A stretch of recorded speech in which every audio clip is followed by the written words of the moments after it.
रामपुर गांव में एक गरीब परिवार था जिसमें एक छोटा बच्चा जिसका नाम राजू था। वो अपनी बीमार माँ और अपनी छोटी बहन के साथ रहता था। उस घर में कमाने वाले कोई नहीं था, तो राजू ही थोड़ा बहुत कमाकर अपने घर को चलाता था। राजू दिन रात मेहनत करता और अपने परिवार को चलाता था। वो रोज सुबह नदी किनारे जाता, वहाँ से मछली पकड़ता और फिर बाजार ले जाके बेचता था। जो पैसे मिलते उनसे घर का सामान लाता और अपने परिवार को देखता था। कभी कभी उसे और उसके परिवार को भूखा ही सोना पड़ता था। इतनी छोटी सी उम्र में राजू के ऊपर इतनी सारी जिम्मेदारियां थी, फिर भी वो अपनी किस्मत को कोसता नहीं था और काफी मेहनत करके काम करता था। एक दिन उसकी माँ की तबीयत बहुत ज्यादा बिगड़ गई। भूखर उतरने का नाम ही नहीं ले रहा था, तो उस दिन वो मछली पकड़ने नहीं जाकर अपनी माँ की सेवा में ही लगा रहा। 2 दिन बीत गए थे। अब घर में भी कुछ खाने को नहीं था, तो मजबूरियां में उसको काम करने के लिए बाहर जाना ही पड़ा। उसने अपनी मछली पकड़ने वाली जाल और बाल्टी उठाई और नदी के किनारे चल दिया। राजू मछली पकड़ने के लिए और मछली फंसने का इंतजार करने लगा, लेकिन एक भी मछली उसके हाथ ना लग रही थी। वहीं पे उसका पड़ोसी सुंदर भी अपने नाव पर मछली पकड़ रहा था। राजू को देखकर सुंदर बोला, अरे राजू, किनारे खड़े होने पर मछली नहीं मिलेगी, उसके लिए नदी में घुसना पड़ेगा। नहीं सुंदर, ना तो मेरे पास नाव है, ना ही मुझे अच्छे से तैरना आता है। अब तो बस भगवान के ऊपर ही है कि मेरे हाथ बड़ी मछली लगती है या नहीं। सुंदर ताने मारते हुए बोला, तो बैठे रहो घाट को पकड़कर, भगवान तुम्हारे लिए लाल परी मछली भेजेंगे। लाल परी एक बहुत ही नायाब मछली होती है जिसकी बाजार में कीमत लाखों में होती है। ऐसे मछली किसी भगवान को ही मिलती है। एक बार ये मछली किसी के हाथ लग जाए तो उसकी किस्मत ही बदल जाती है। खैर, राजू ने सुंदर की बात पर ध्यान ना दिया और काफी देर बाद उसको लगा कि उसके जाल में कुछ फंसा, तो उसने बहुत ताकत लगाकर उसे बाहर खींचने लगता है। लगता है कोई बड़ी मछली फंसी है। मगर जैसे ही उसने जाल बाहर खींचा, वो उदास हो गया।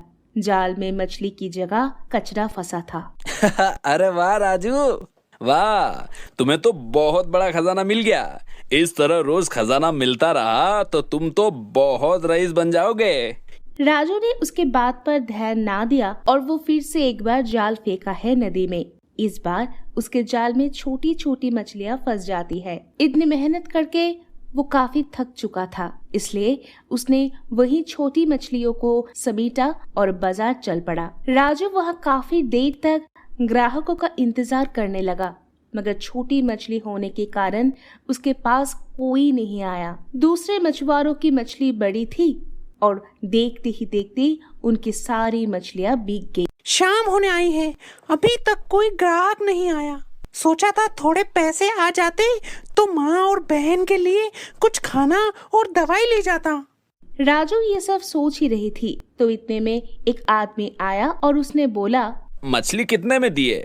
भैया, ये मछली तो 300 की है, लेकिन आपको 250 में दे दूंगा। 250 तो बहुत महंगा है, मैं इसे 200 ही दे सकता हूँ। वैसे भी बाजार लगभग बंद ही हो गया है और ये अब तुमसे कोई खरीदेगा नहीं, खराब ही होंगी। इससे अच्छा तो तुम मुझे 200 में दे दो।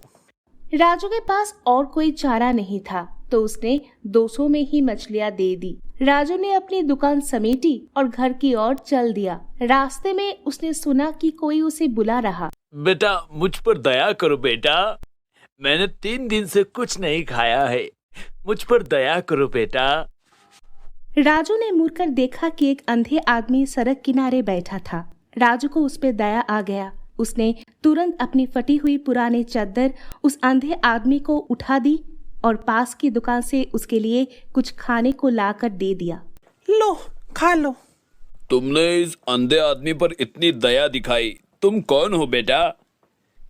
राजू उसे अपने बारे में सब बताया और तब अंधे आदमी अपने झोले में से कुछ दाने उसको देता और बोलता है, तुमने बिना कोई स्वार्थ के इस अंधे आदमी की मदद की है, भगवान तुम्हें जरूर इसका फल देगा। लो, ये दाने रख लो, कल जाल डालने से पहले इन दानों को नदी में छिड़क देना। राजू ने उन दानों को संभाल कर रख दिया और घर की तरफ चल दिया। घर जाकर देखता है कि माँ की तबीयत पहले से थोड़ा ठीक है, बुखार उतर गया है। ये देखकर राजू थोड़ा सुकून का सांस लेता है। उसने खाना बनाना शुरू कर दिया और जैसे ही खाने बैठता है उतने में ही उसके गांव का कुत्ता तेलू आ जाता है। तेलू को देखते ही राजू खुश हो जाता है और उसके ऊपर हाथ फेरते हुए कहता है कि क्यों टीलू, तुझे भी भूख लगी है? रुक जा, देता हूँ तुझे भी। उसके बाद राजू ने अपने खाने में से एक हिस्सा तेलू को दे देता और ये उसका रोज का था। ऐसी तरह जब राजू खाने बैठता तो तेलू को भी खाने को देता। अगली सुबह राजू फिर मछली पकड़ने नदी की ओर चल दिया। नदी किनारे पहुंचकर उसको उन दानों की याद आ गई जो उसे अंधे आदमी ने दिया था। उसने उन दानों को नदी में डाल दिया और जाल बिछा दिया। अभी थोड़ी देर ही हुए कि अचानक लगा जाल में कोई भारी चीज फंसी है। जैसे तैसे उसने जाल खींचा। जाल को देखते ही उसकी आंखें चौंका गई। जाल में एक बड़ी लाल परी मछली फंसी थी। सुंदर भी ये सब देख रहा था। देखते ही उसके आंखें फट गई और उसने मन ही मन सोचा, अरे बाप रे, इतनी बड़ी लाल परी मछली! अगर मुझे ये मिल जाए तो हफ्तों की कमाई एक दिन में हो जाएगी। इस राजू से किसी भी तरह ये मछली छीन लेनी चाहिए। उधर सुंदर की इस योजना से राजू अनजान था और वो लाल परी मछली लेके जा ही रहा था। इतने में उसे एक धक्का लगा और गिर पड़ा। मछली भी उसके हाथ से छूट गई और सुंदर ने उसे धक्का दिया और राजू के गिरते ही सुंदर लाल परी मछली लेके भागने लगा। राजू चिल्लाया, अरे चोर चोर, पकड़ो पकड़ो, वो मेरी मछली लेके भागा जा रहा है, कोई तो उसको पकड़ो। लेकिन उसकी पुकार सुनने वाले कोई नहीं था। अगले ही पल न जाने कहां से तेलू आ गया और वो सुंदर पर टूट पड़ा। उसे देखकर सुंदर लाल परी मछली को वहीं छोड़कर भाग गया। तब तक राजू भी वहां पहुंच गया और अपनी मछली ले ली। मछली को देखकर राजू सोचता है कि ये मछली बहुत बड़ी है, इसका थोड़ा सा हिस्सा अपने लिए भी रख लूं तो बाजार में भी इसका अच्छी कीमत मिल जाएगी। ये सोचकर राजू मछली घर लाया और जैसे ही उसने उसे काटा उसके पेट से एक रूबी निकला। रूबी देखते ही राजू की आंखें खुली की खुली रह गई। भगवान, इतनी बड़ी रूबी, इसकी कीमत तो लाखों में होगी। इसे पकड़कर तो मुझे सारी जिंदगी कोई काम करने की जरूरत ही ना पड़ेगी। शायद ये जरूर उस आदमी के दानों का कमाल है। इस रूबी का एक हिस्सा उसका भी है। ये सोचकर राजू उसी स्थान पे गया जहां उसे वो अंधा आदमी मिला था, लेकिन अब वहां कोई नहीं था। राजू वहां आसपास सबसे पूछता, लेकिन सबने मना किया कि यहाँ कभी किसी को ऐसे नहीं देखता है। तो वो कौन था? क्या स्वयं भगवान मेरी मदद करने आए थे और मेरे नसीब को चमका दिया? इस घटना के बाद राजू की पूरी जिंदगी ही पलट गई। वो अपनी माँ, बहन और तेलू के साथ सुख से रहने लगा और जरूरतमंद लोगों की मदद भी करने लगा। न जाने किसी के वेश में कौन मिल जाए।